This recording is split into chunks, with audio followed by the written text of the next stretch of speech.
Since its inception, California's youth correctional institutions have been the subject of frequent and harsh criticism.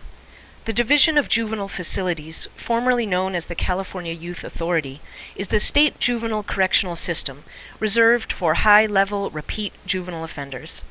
This is an introduction to the Farrell Litigation, the story of how a lawsuit which grew out of the advocacy efforts of many individuals and organizations has changed the face of juvenile justice in California.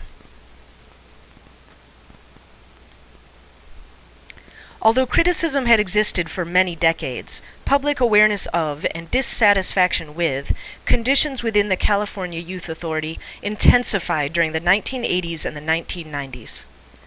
Among the indictments brought forth during this time was severe overcrowding within state facilities, resulting in an unsafe environment for youth and staff alike.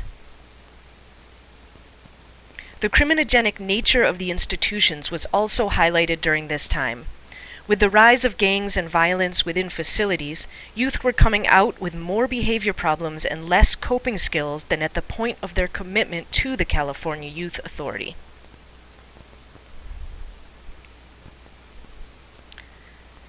Overall, the sense was that the state facilities of California were simply warehousing young offenders with little to no rehabilitation. This was leading to high levels of recidivism and the lower level of public safety.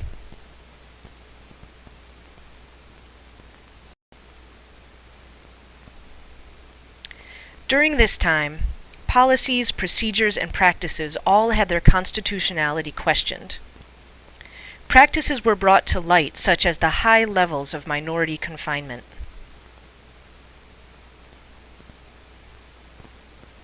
The use of cages for the ward's therapy, exercise, and schooling were given media attention.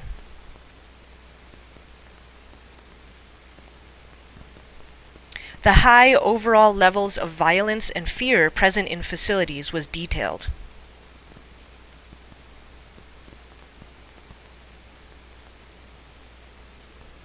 And, more than any other factor, the extraordinarily high overall percentage of California youth being confined was brought to question.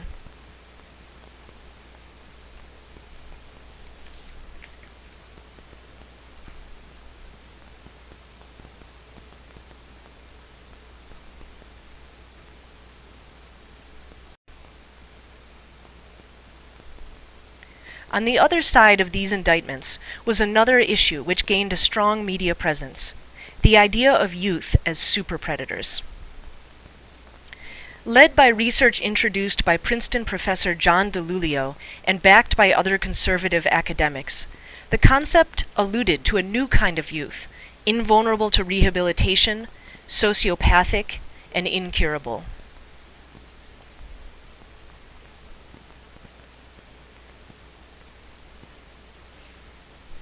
In research, statements, and letters, DiIulio defined a population of young people as remorseless and hardened, predicting this destiny for many who were still small children.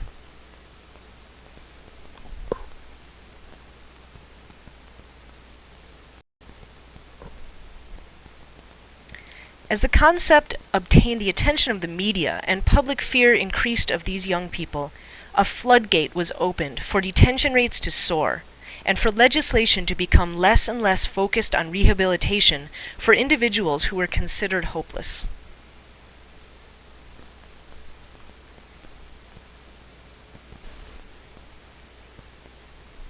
During this time, the combination of the super predator propaganda and the poor conditions within the California Youth Authority caused increasingly volatile and criminogenic conditions for the wards confined there and for the staff assigned to them.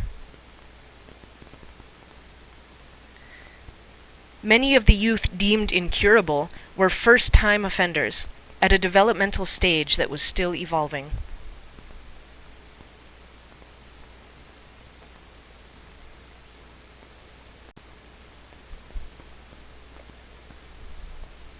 In response to the existing conditions and to media-based public anxiety, advocates intensified their efforts during the early 2000s.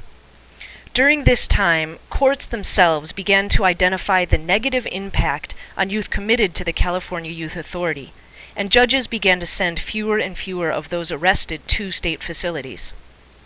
While mainstream media became aware of California's chronic problems handling delinquent youth, reports continued to be published on questionable practices within the institutions, pushing for more humane conditions.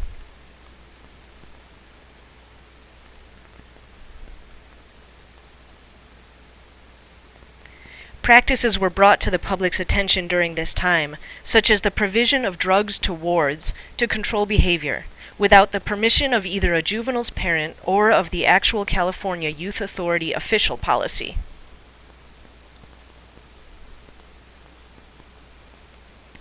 The ongoing problem of the disproportionately high confinement of minority inmates has also been increasingly highlighted. A youth of color has historically been, and continues to be, more likely to serve time incarcerated than a Caucasian youth arrested on the same charge.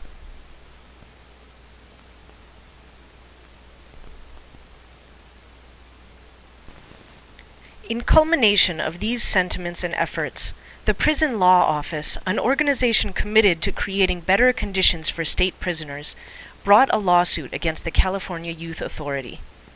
The defendant was named as Jerry L. Harper, who was, at the time, the director. This lawsuit, brought on behalf of a taxpayer, Margaret Farrell, was based on the use of taxpayer money by the CYA to fund unlawful practices. The suit would become known as the Farrell Litigation.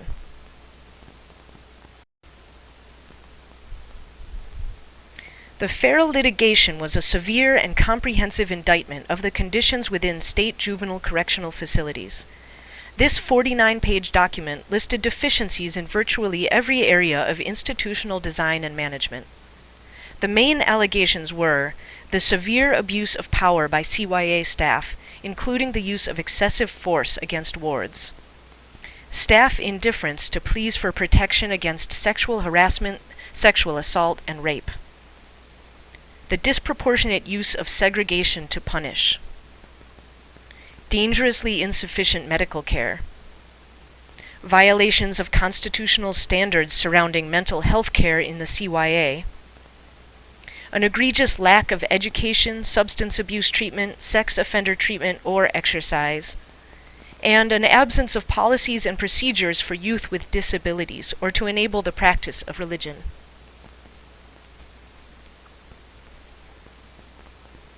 The administration of the California Youth Authority did not dispute the allegations. They instead agreed to hire a team of experts to conduct an audit of the institutions. The team of correctional experts who would subsequently be commissioned for this purpose summed up the conditions within the state institutions as a system that is broken almost everywhere you look.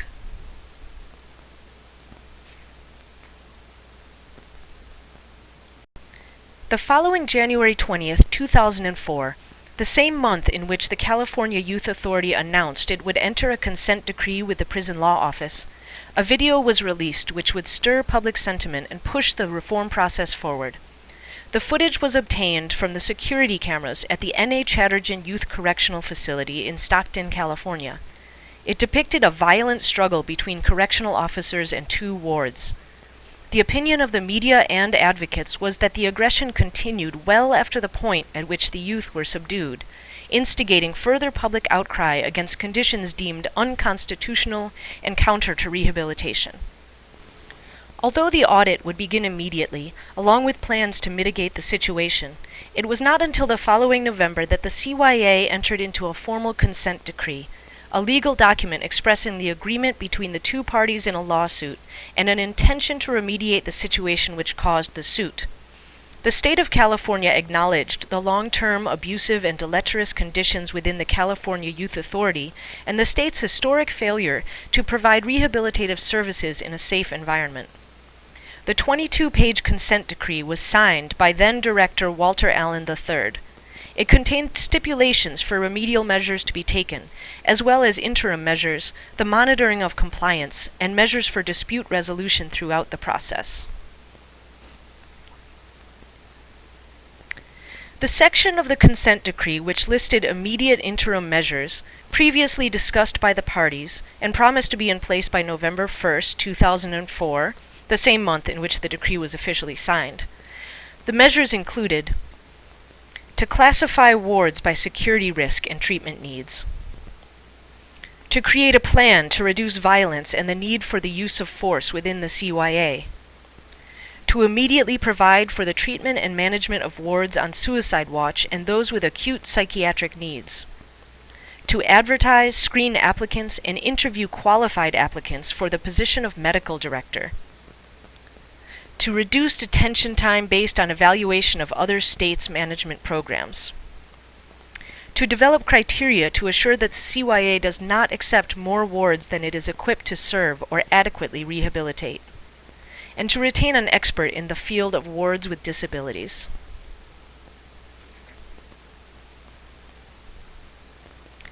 It is important to note that the director of the California Youth Authority has changed a number of times throughout the years of the litigation, thus changing the named defendant. In 2005, reorganization of the Youth and Adult Correctional Agency into the California Department of Corrections and Rehabilitation created the Divisions of Juvenile Facilities, replacing the name the California Youth Authority. The long-term agreement under the consent decree was the development of remedial plans to address the deficiencies identified by the experts. The remedial plans were to be compiled by a panel of court-appointed expert researchers, with the state in charge of implementation. The information gathered by the researchers would be overseen by Special Master Donna Braubrey and would be released as Special Master reports. The 6 following topic areas were examined, and plans were developed throughout 2005 and 2006. Safety and welfare, mental health care, medical care, education, sex offender treatment, and wards with disabilities.